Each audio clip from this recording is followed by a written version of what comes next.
We will start by briefly presenting some of our work, and hopefully there will be some time left towards the end for Q&A. So we'll go in the order of first Joar, and then Ragnhild will do a presentation, followed by Liv, and Satang will end with her presentation. Okay. Wait, sorry. Thank you. Good morning. Thank you very much for inviting me to the panel. I can hardly claim to be sort of an expert on legal, on law and social transformation, but I was working for WHO from 2012 to 2014 and was asked to lead a work to write a report on the situation on child marriage in Africa. And become increasingly interested in sort of how laws can contribute to change social norms. I will give you sort of a background so that you know more of what we're talking about. I guess not everyone here is very familiar with the situation of child marriage in Africa.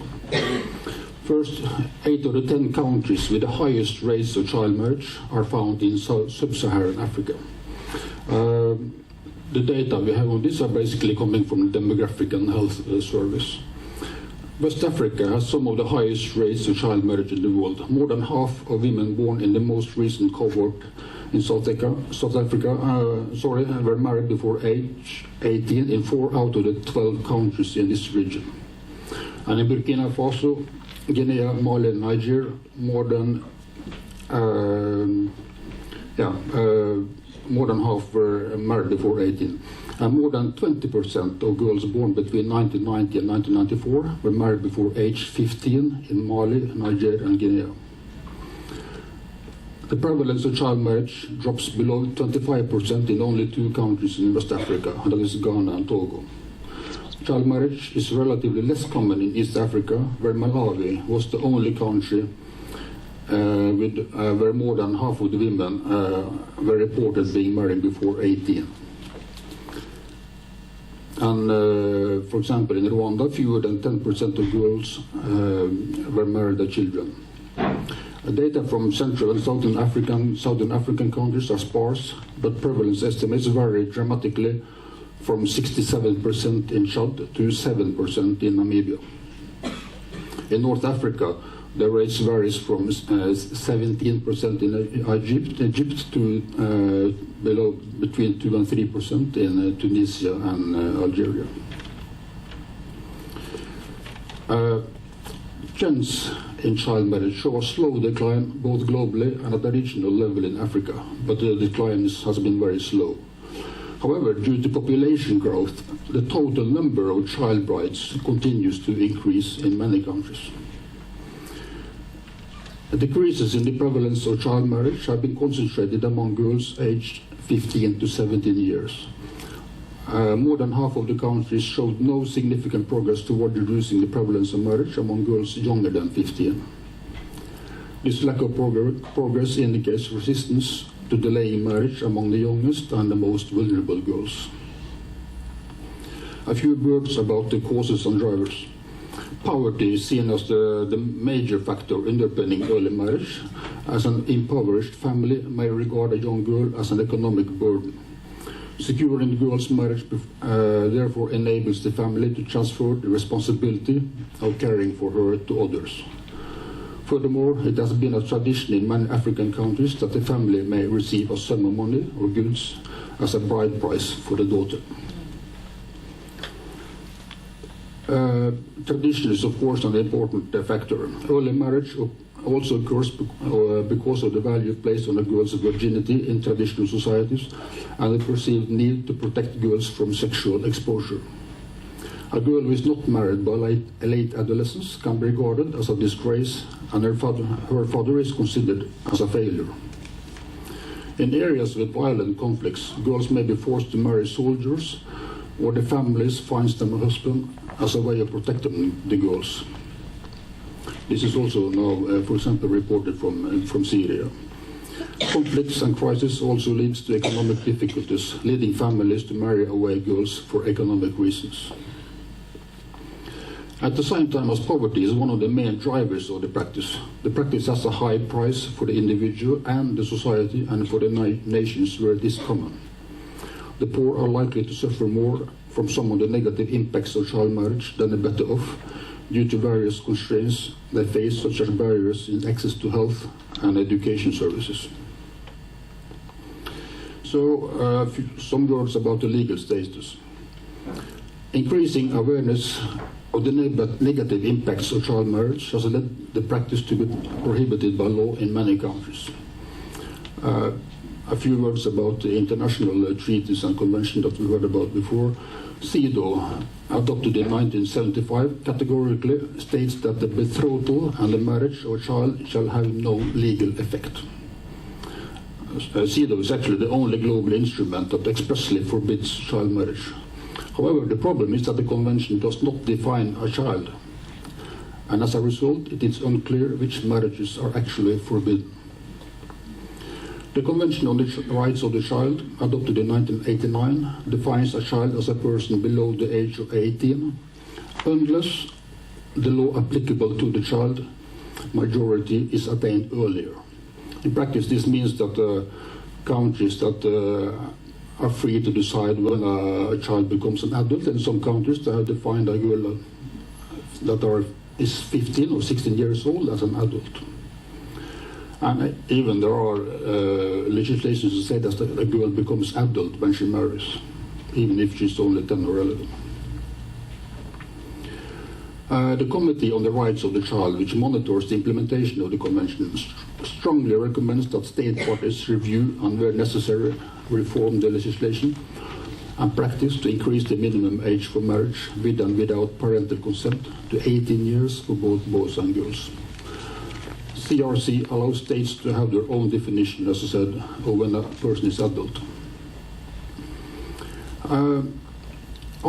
The regional instruments are somewhat more sort of consistent. Article 21 of the African Charter on the Rights and Welfare of the Child requires state parties to enact legislation specifying 18 as the minimum age for marriage. And Protocol to the African Charter on Human and People's Rights states that the minimum age of marriage for men and women shall be 18 years. When we look at the countries, one study, an unpublished paper from 2015, found that, made a study of 31 African countries. It found that by 2010, 25 of the 31 countries had set a minimum legal age for marriage at 18 years or older. However, all 31 countries permit exceptions to the minimum in the case of consent from parents or religious or judicial authorities. Actually, I may mention that this is also the case in Norway. The legal age for marriage in Norway, but you can go to fylkesmannen, I don't know how to translate that, a regional authority, and he can allow marriage of girls between 16 and 18. This is also the case in, for example, in Great Britain and Canada.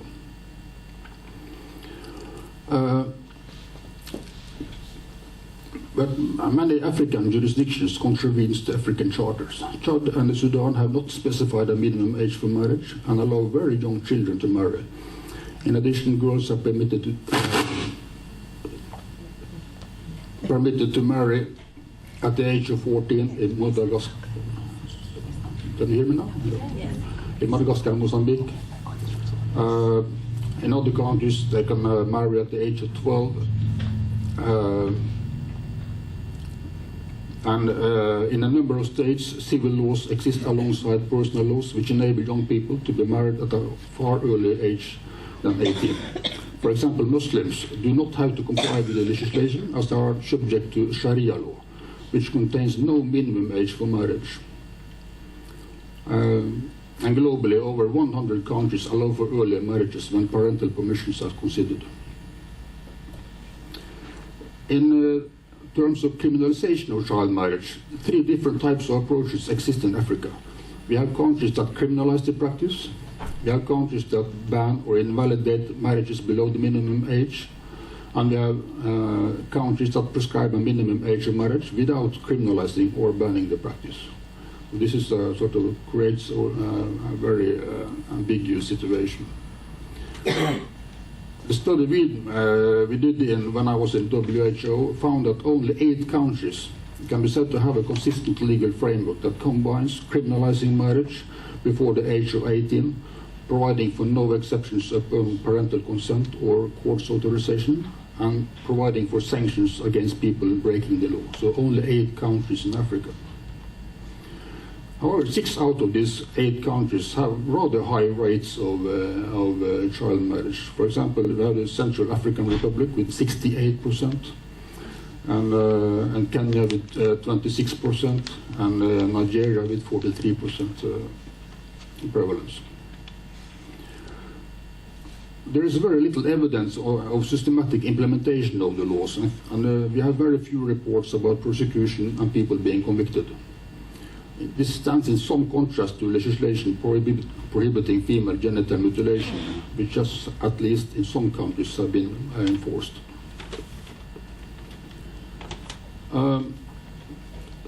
There is a little or no consistency. Bell is ringing. There have been a few efforts to try to study how legislation have changed the practice, but they have found actually no significant impact on the odds of marriage overall. Adequate policy implementation and enforcement are likely necessary preconditions for change and should be subject to greater international attention. The practice of marrying children at a young age is often in contravention of national legislation. It is facilitated by the fact that many jurisdictions do not have a dependable system for registering births and marriages. Lack of laws and systems that allow to identify the age of girls makes it difficult to implement the prohibition of marriage before 18 years.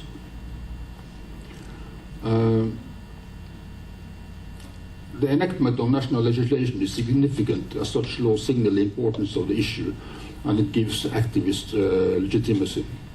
International laws play a significant role in the campaign against child marriage because it emphasizes the gravity of the issue. Unfortunately, the problem is that this signal does not always reach the communities, and the minimum age for marriage may be virtually unknown by the majority of the population. And this is particularly the case in rural areas and among the poorer segments. It should be emphasized that we have very little research on ethical laws, the knowledge about and the perception of laws, and the implementation of laws related to child marriage. We definitely need a lot more knowledge about efficient ways of promoting the laws and about how legislation can contribute to change social norms and behavior. Thank you.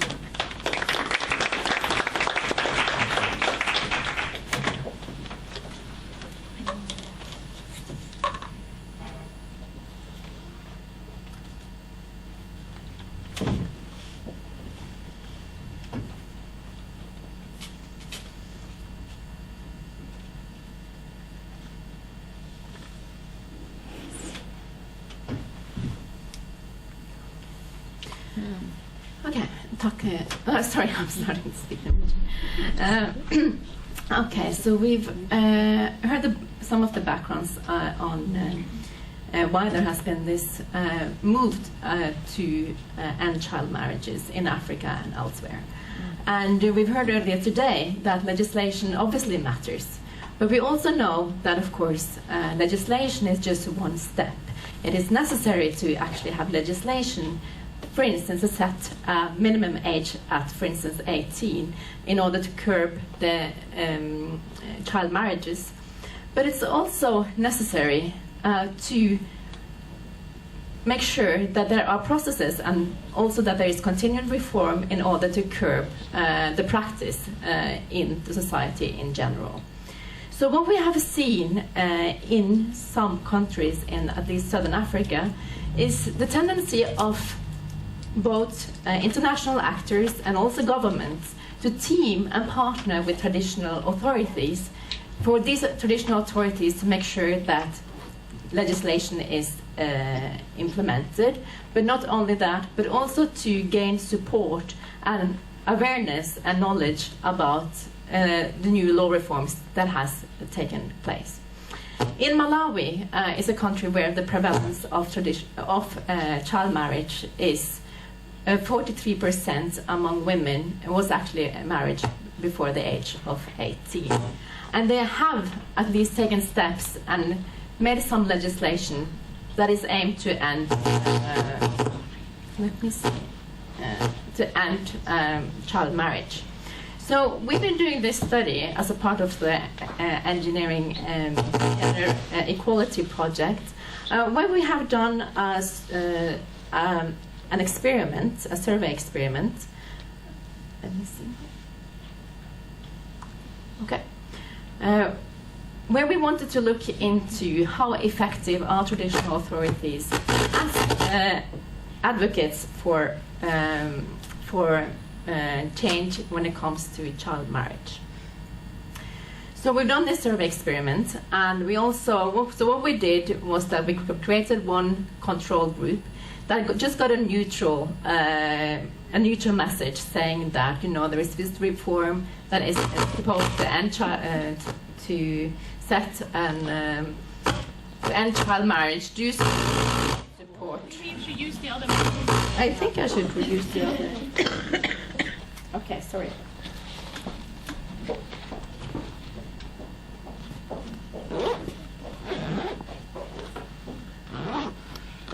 Okay, is this better? Yes. Okay, good. Yeah, maybe it's me. Okay, I'm electric today. Sorry about that. So we have a neutral group, and then we had 4 other groups as well, where we wanted to see if the support for ending child marriages on... Putting the microphone up into the speaker behind you. So if you step... If I stand here? Yes, and then angle it that way, away from the speaker. Okay, see if I manage to do that when I'm speaking. So, and then we also had the control groups. No, we had the control groups, and then we had groups saying that the same message, that 4 different kinds of authorities were saying the same message as the neutral, saying that, do you support, you know, this female traditional leader, she support this law that aims at ending child marriage. Do you support this? Do you not support it? And vice versa. And also, we said that for a female traditional authority, a male traditional authority, and also a male parliamentarian and a female parliamentarian. And so what we were assuming was that there were some effects that, for instance, that if it was a woman who was talking about ending child marriage, that this would increase the likelihood of also the receivers of this message approving that one should, or kind of the support for ending child marriage. And the reason is this because maybe we assume that people would think that the women have more competence in these areas. So they will easily more support a woman that has some kind of authority when they were asked about supporting or ending child marriage. But it could be that it's not about gender. It could be about the kind of authority. So we would assume that maybe if a traditional authority said that they were supporting a law that ended child marriage, that people would listen more to them than if this was another state authority, like a parliamentarian, talking about ending child marriages. Or it could be, you know, a combination of those two, that we could actually see that the one who actually had the most positive impacts on people when it came to supporting the end of child marriage would be a female traditional leader, because she had the backing of being, you know, a trusted authority, like traditional authority, and also a female. But we could also assume that there would be different kinds of backfire effects. That actually hearing this message, that actually it would, that is at least if there was this message said coming from a man who is either a traditional leader or an MP, maybe that would actually backfire and people having, you know, kind of increasing the support, but actually that people, when they hear that these authorities are backing a law, that the support for the law would actually fall. And there could also be differences between groups. So you could have these average treatment effects, and kind of see who in the whole Malawi, like what kind of authority is the strongest. But we could also find out that there is a difference between people. So if I'm a woman and I hear a message or an authority talking about something, and I'm a man, maybe some men will listen to one kind of authority and women would listen to others. And it could also depend on their background, like if they have what the kind of lineage system is. So we actually found that it was only the female traditional leader that had no significant backfire effect, which actually means that male traditional leaders, male parliamentarians, and female parliamentarians, when people hear them endorse a law and kind of support a law that was supposed to end child marriage, that actually people then felt kind of less support for this law than when they didn't, when the message was neutral or when it was a female traditional authority. But what's actually quite interesting with our result is that we could see that this variation was driven completely by women. So when it came to men, there wasn't kind of any significant effects between who they actually listened to and kind of who actually was driving the support. This was actually mostly about women. So we could see that women in particularly, and significantly, they would listen to a traditional authority, and when the female traditional authority supported a law, then female were more inclined to also support the law. So our tentative conclusion is that female TA's effectiveness can be explained by a combination of high political trust in traditional authorities when it comes to this matter, and also then women's stereotype competence within this field. But there are some cautions, because we could see some heterogeneous effects going on, and especially when it came to matrilineal and patrilineal systems of a lineage system, we could see, for instance, that among matrilineal citizens, the female MP were more effective than the male. And differently, among patrilineal citizens, you could see the different pattern, that actually the male was more, MP was more effective than the woman MP. So what we take from this is that the impact of the messages depends on the authority type, authority gender, and also the respondents. And it kind of says that of course there is many different reasons why maybe you would like to partner with traditional authorities when it comes to ending child marriages. But it's also important that at least in some subgroups of the society, people will listen to what they have to say, and these are actually the most strongest advocates, particularly women traditional authorities. And but it really depends on the type of respondents, and maybe we could kind of take this so far as saying that, you know, diversity in terms of who is actually promoting a law is a good thing. So thank you.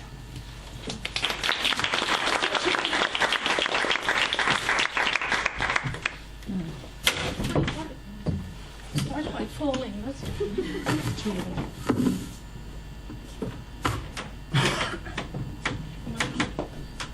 Okej, hvordan får den av da? Jeg kan ta på 2 cm.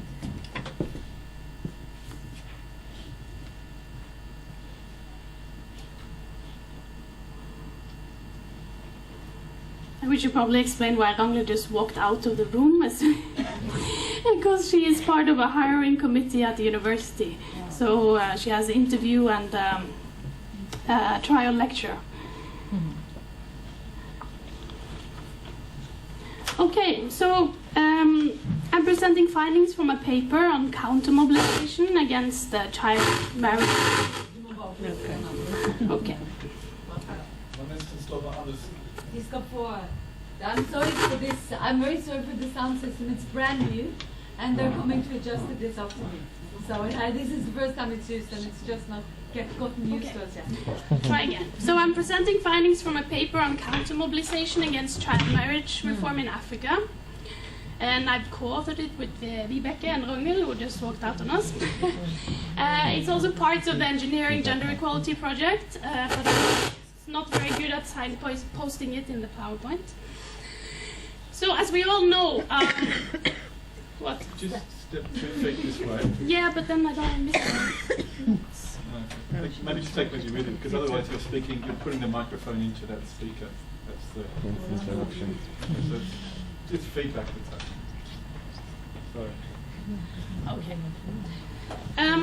So, as we all know, legal reforms to forward women's equality. Okay. This helping me. Meet resistance, but some legal reforms meet more resistance than others. And according to Mala Thun and Laurel Weldon, counter-mobilization from religious and traditional actors is more likely to take place if the gender status issue is doctrinal. That is, that it contradicts the explicit doctrine, codified tradition, or sacred discourse of the dominant religion or cultural group. So in this scholarship, family law is a doctrinal gender status issue, and as child marriage legislation is part of family law, counter-mobilization against measures to prohibit child marriage is expected. In both Sudan and Zambia, which are the 2 cases we explore in this paper, religious and traditional institutions are granted authority through the constitution and the de facto practice of religious and customary law. The central governments in both cases have recently led initiatives to legislate the minimum age of marriage at 18 as part of their strategy to tackle the practice of child marriage, with a prevalence rate at 34% in Sudan and 42% in Zambia. Yet counter-mobilization has occurred only in Sudan. So why does counter-mobilization arise in some cases of child marriage reform and not in others? That is the puzzle we seek to explore in the paper. In most studies, religious and traditional counter-mobilizing actors are sort of lumped together as forces that inhibit gender-equal law reform. But we argue that scholars have overlooked one or a set of underlying factors that influence religious and traditional actors. So investigating the roles of Islamists in Sudan and chiefs in Zambia in response to activism on child marriage reform, we identify variation in the nature of law, specifically whether it is codified or living, as an explanatory factor for the presence or absence of counter-mobilization. There are 2 causal mechanisms at play. Legal power structure and political battle. So we propose 2 trajectories linking nature of law to counter-mobilization. The first one, codified laws create a centralized legal power structure where the political battle is over interpretation of the law. And the second one, living laws produce a decentralized legal power structure where the political battle is over administration of the law. So let's move to Sudan, which exemplifies trajectory 1. So the codification of the Muslim family law in 1991 made child marriage legal. And the age of marriage is maturity. Also, the 1991 law allows a guardian to contract a minor in marriage when there is overriding interest in doing so and with the permission of a judge. Here it does stipulate a specific age of 10 years, effectively making 10 years the minimum age of marriage in Sudan. So in the process of drafting a national child act, government reformers proposed progressive Islamic interpretation of maturity to argue for a minimum age of marriage at 18. In brief, they said that it's wrong to interpret maturity as sexual maturity only, but it should be understood as intellectual maturity. The 2010 Child Act does not, however, explicitly include a minimum age of marriage because it was regarded as too controversial. However, since the Act defines a child as a person under the age of 18 and further includes provisions protecting the child against all forms of discrimination, reformers argued that the practice of child marriage should be covered by the Act. Moreover, since the National Child Act takes precedence over all forms of law, this meant, according to reformers, that an amendment of the 1991 Muslim family law would follow as a natural second step. But the reform process became much more problematic than the reformers anticipated, even if they had support of some religious scholars. it prompted counter-mobilization by conservatives inside the parliament, in the media, and even in the courts. Once the religiously conservative actors became aware of the fact that there was a contradiction between the National Child Act and the Muslim family law, they claimed that the Child Act was against Sharia and against the Constitution, and that it should be invalidated. And in the view of these conservatives, child marriage is a practice that is sanctioned by Prophet Muhammad, and it is necessary to have it in place because it keeps pubescent girls and boys from committing illicit sexual relations. While the 2010 Child Act has not been invalidated, the Muslim family law has not been amended to put 18 as the minimum age of marriage.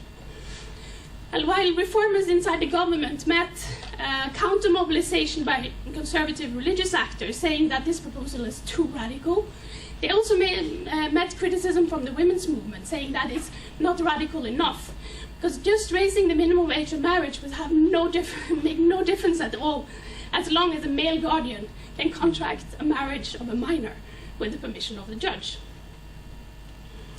So the codification of the Muslim family law in a way has opened up a space for political contestations of the correct interpretation of doctrine between political and religious elites. It has allowed reformers to promote progressive interpretations of Sharia. However, the debate on the Islamic legality of child marriage quickly gave rise to an argument over who has the authority to state what is or what is not the correct interpretation of Sharia. And religious scholars and those well-versed in religion have the upper hand in a political context where constitutional provisions guarantees Sharia a central place in the national legal framework. So, moving to the second trajectory in Zambia, and for those who know me well, you would know that I am not the one who has conducted the research on Zambia, but I will do my best to do justice to this. So in Zambia, the 1964 Act, a Marriage Act, set the legal age for marriage at 21 years of age, but allows youth aged 16 to 20 to marry with parental consent. Also, a child below the age of 16 is allowed to marry if a high court judge rules that the marriage is not contrary to the public interest. However, most marriages in Zambia take place under customary law, and the 1964 Marriage Act does not apply to these marriages because customary law is exempt from the anti-discrimination clause in the Constitution. It is a common custom to regard puberty as the proper age of marriage. This, in effect, means that there is no minimum age of marriage in Zambia.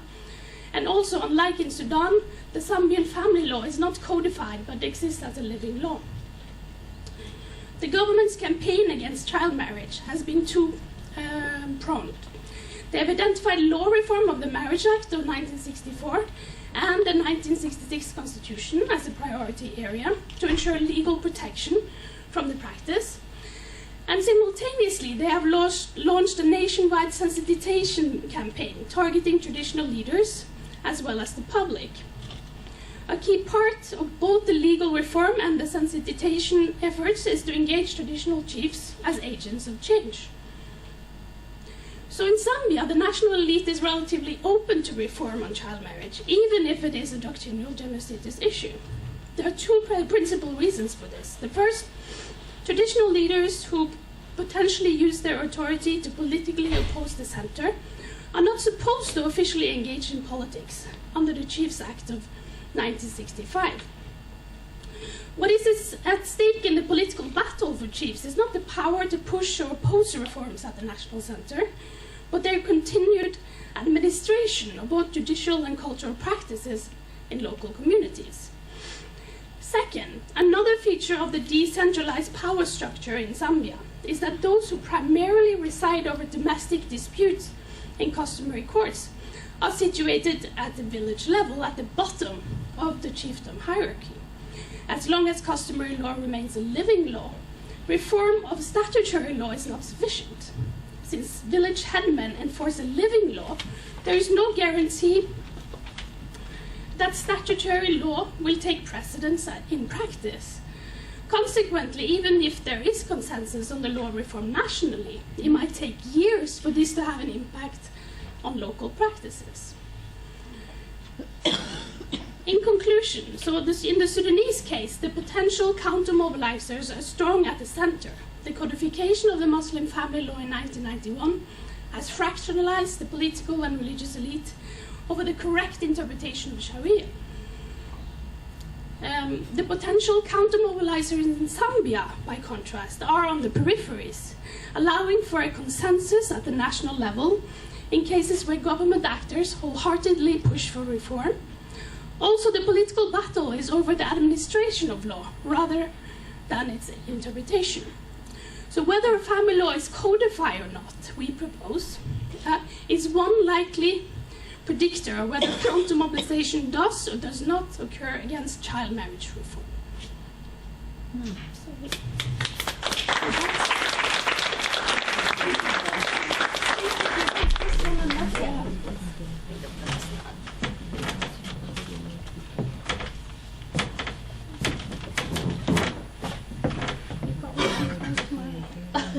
That's fine.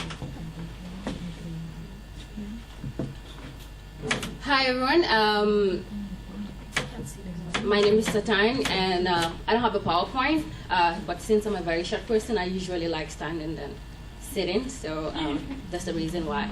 Anyway, as I was rightly introduced, so I'm wearing both the academic hat, but mostly the activist hat as well, because I do think sometimes it's good that we try to get as close to reality as possible.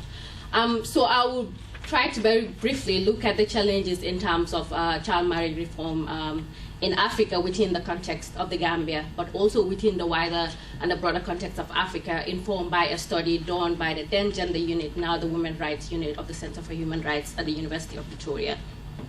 In terms of the challenges, I think previous speakers have also highlighted some of them, but I think one of the main, especially in terms of the different type reforms that have happened in Africa, is the fact that some of the legislations do not actually provide for sanctions. So they just ban child marriage, but there is no particular sanction for actually going on with child marriage. But I think one of the key challenges is the fact that child marriage, even with criminalization, for example, in the case of Gambia, is not viewed as an offense, considering the fact that it's a very deeply religious and cultural belief and that it's not seen as a crime, that when child marriage happens, it's not viewed as a crime. And also in terms, and I think it has been said by previous speakers as well, is the fact that there is pluralism when it comes to the African system, African legal system especially. For instance, in the case of Gambia, you have both civil marriages, you have customary marriages, you also have Muslim marriages. So it's very difficult, and they usually contradict each other. And the fact that customary law is mainly unwritten as well is very difficult in terms of ascertaining these certain things. But even in the case of where child marriage is banned or criminalized, also the issue of bad registration systems in Africa, the effectiveness of bad registration system is an issue, because even if you want to allege that somebody committed a crime, but most of the time there is no birth certificate to actually verify that this particular girl is below the age of 18. So that's also one of the key problems that we face as well. But I think also, I think in the previous panel, there was talk about laws that are done especially under authoritarianism and dictatorship systems.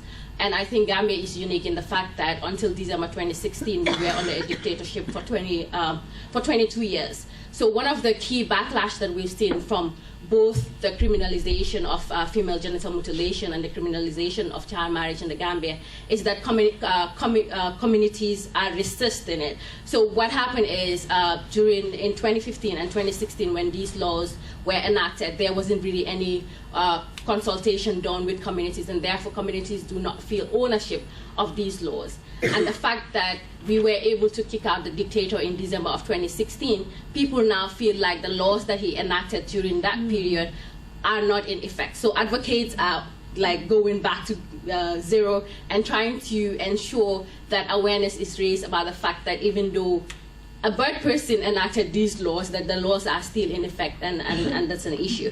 But in terms of, I'll briefly look at solutions. In terms of trying to address some of the challenges, I think is the fact that legislation should have sanctions, very strong sanctions as well. But I think in the previous panel, even in this one, there has been talk about the fact that legislation itself is not enough, and that is why a holistic approach to addressing child marriage is very important, especially within the African context. And I was going to talk about the role of religious leaders, and we've spoken about that. And I think it's very much important, especially by virtue of the fact that Africans, especially African communities, do listen to religious leaders. And if you can get religious leaders on your part in order to talk about the fact that child marriage is not good, people tend to listen to that as well.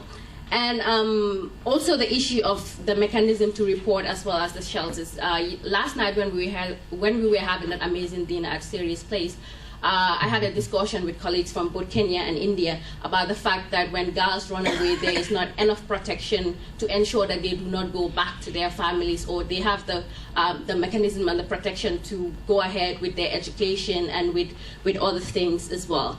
And I think one other thing I just wanted to mention was the fact that we might have very beautiful laws, but it will not be effectively implemented, especially on child marriage, if the main driver, for instance, poverty, is not addressed by the states as well as other key players in that. And just to briefly go back to the comment that Rashida made about the tension between the older generation of women rights activists and the younger generation, and we do see that in Gambia. So there have been a clash between us, the younger generation, as well as the older generation. And what the young feminists have done, especially young feminist organizations like the one I co-founded with others, is the fact that we've tried to come up with innovative strategies in trying to ensure that people are aware of these laws. And one of them is using music as an advocacy tool, and we call it advocacy, as well as doing caravans and ensuring that young men and boys also play a role in terms of the dissemination about the issues of child marriage and so forth. And that briefly gives you an idea of what I wanted to talk about, but just an add-on. So the Women Rights Unit at the Center for Human Rights has been working with the Special Rapporteur on Women Rights for a period of time as well, in terms of coming up with a joint general comment on child marriage between the African Commission as well as the African Committee of Experts on the Rights and Welfare of the Child. And in May, at the 60th ordinary session, they adopted the general comment with some few amendments. So that also might be a strong advocacy tool, because it goes ahead to flesh out the specific obligations with regard to the provisions in both the Maputo Protocol as well as the African Charter on the Rights and Welfare of the Child. Thank you.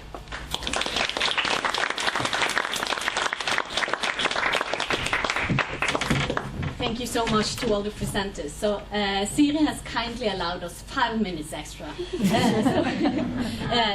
So we can now we'll now open up for questions. We'll collect a few and then have the panelists respond.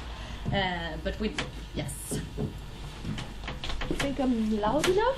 Yes, and if you could briefly introduce yourself also. Name. Good afternoon.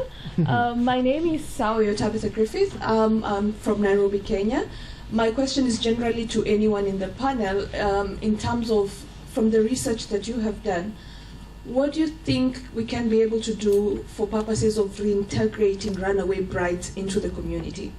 I asked this question deliberately because we have been faced with circumstances whereby a lot of times we will talk about child marriage being this evil thing, but when we have these girls and when we want to bring them back, they have no place in the society because nobody wants to accept them back. Most instances they're deemed to be failures because they have come from marriages and they're seen to be failures. And when you bring them back to the society, nobody wants to accept them. So how do we make sure that that 13-year-old girl who we're now, plucking from this marriage and bringing her back to society has a place where she'll not be stigmatized, has a place where she can go back to school, and has a place where, she's not going to live in a shelter for the rest of her life. So if you could just, highlight how do we reintegrate runaway brides into the society? And then we have a question. Thank you. I think all of you alluded to the issues of poverty, underdevelopment, inequality, and how those are drivers But there's also the driver of morality, where control of sexuality, female sexuality, plays a big role in certain societies. And part of the nexus with violence is the safety issues. Girl children going to school, getting assaulted on the way, and parents feel getting them off married, you protect honor and morality through this, instead of talking about the wider societal problem of the lack of safety and security for girls. Thank you. Okay, I'll have one third question, and then we have the panelists respond. Hi, I'm Jayana Kothari from the Center for Law and Policy Research, Bangalore. We do a lot of work on child marriage, and just wanted to kind of ask a question to anybody in the panel. I mean, we have seen with child marriage laws, child marriage prevention laws all over the world, that law reform has not brought about social change. And you have, in fact, social, societal beliefs that ensure that child marriage prohibition laws don't work and that they are not getting implemented. And that's exactly the experience in India. So just your response on that, because we're talking of lawfare and where do we take this? Thank you.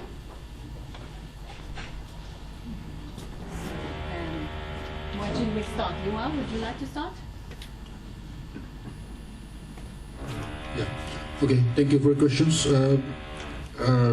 Actually, I've seen very little written about the reintegration of brides. I think it's a good question.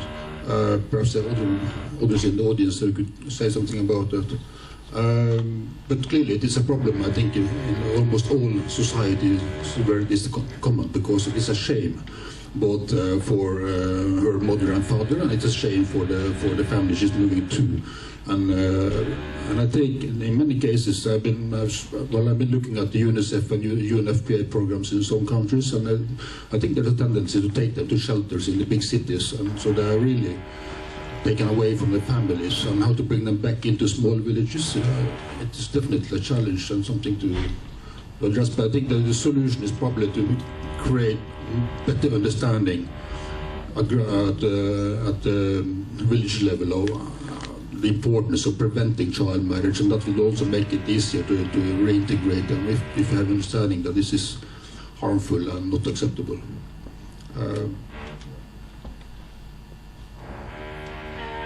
Okay. Yeah, definitely poverty is identified as a driver of child marriage, but I think it can also vary a lot between contexts. And I agree with you, Rashida, when you say control of sexuality is really key here. So we're coming out with a report from the Red Sea State in Sudan, doing a survey on sort of perception of child marriage in local communities. And some of the interesting findings is that a lot of people are aware of the negative health effects on girls, but they do it anyway. And the other one is that it's not poverty that is the main driving factor, it's the protection of girls' and families' honor.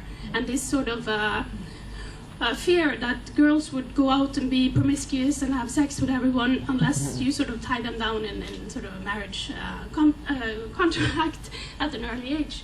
So I agree with you on this. When it comes to sort of, as was said in the previous panel, law only take us thus far. It's not. Nobody would believe that law would be the only and the sufficient sort of way to go about ending child marriage. But I do believe it is important. And talking from my experience in Sudan, even though the government is usually not very genuine in its efforts to forward women's rights in Sudan, just the fact that they pretend to, they have a strategy on child marriage or a strategy on violence against women, gives a space to those who advocate for reform. It allows them to work on the ground. So it does something. Maybe it's very, very little, but it does something. And I think one of the findings from the literature on criminalizing female genital mutilation is that the criminalization creates sort of enabling environment, exactly for sort of advocates of that, or those that advocate against FGM to end the practice. And I think that sort of finding could be transferred to child marriage as well. Probably just an addition in regard to, apart from the fact that law reform and awareness creation and things like that, I think probably one of the other strategies that we've been thinking of, it might be a little bit is the fact that if we're able to reach young girls and young women, the next mothers and the next fathers, they'll be able to ensure that both child marriage and FGM ends in the next generation. So their own kids will not be forced into marriage, as well as will not be forced into FGM. We're not sure whether that will be effective or not, but that's also one of the avenues and strategies that we think might work towards ensuring that we end child marriage in a generation. Yeah. Just add to the point on poverty. Sort of frequently said that school dropout is mainly one of the is caused by child marriage, but actually I think it's the other way. And the thing is that girls who are not in school, they have to marry, because there is no alternative for a young girl, 15 years old, who is not in school anymore.